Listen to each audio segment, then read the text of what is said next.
Hi, I gotta get a tripod.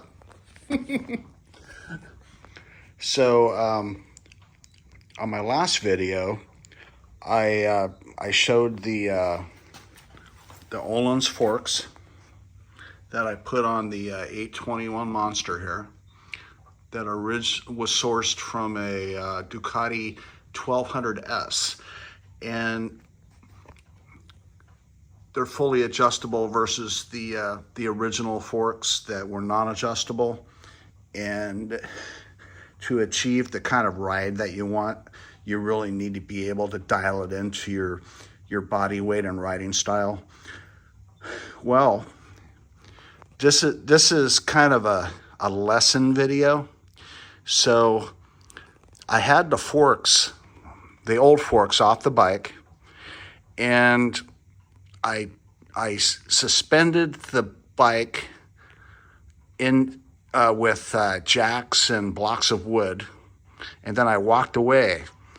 And so I'm in the house eating dinner, and I hear a crash, and I'm going, oh no. And so I come in here, and the bike is laying on its side, and I'm going, oh no, terrible, terrible. So every piece of the bike that's painted, the tank, the front fender, the fairing, and the tail section either had minor dents, minor scratches, broken fiberglass.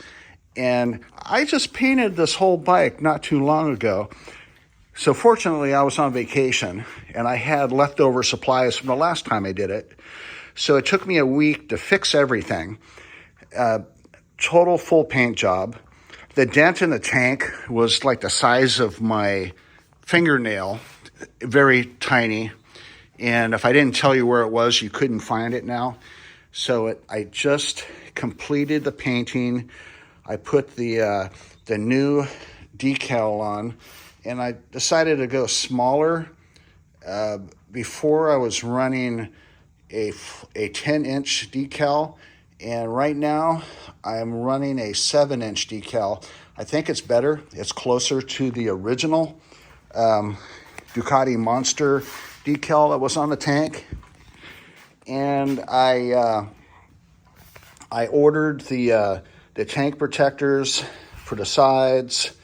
I don't want to ride the bike until I get it. I probably will obtain them.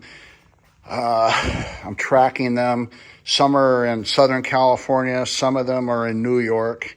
But I'll get them, I'll put them on, and the bike will be done finally. So basically this. If you have the bike with the front wheel or the fork off and you don't have a paddock stand, and I couldn't use the paddock stand that you see right here because I had the triple tree off as well, and it connects with the triple tree. So see this thing right here? This is a gantry crane. It didn't occur to me, use the crane, dummy. So I suspended the bike from ropes with my my hoist right there, and no problem. That's what I should have done. So I wasted basically a week of my vacation fixing something that if I would have just put 10 minutes of effort into it, it would have been fine. So it's like, yeah, lesson learned. So nothing's damaged, everything's fixed. Just don't want it to happen to you guys. So have a nice weekend, and keep the shiny side up and the greasy side down.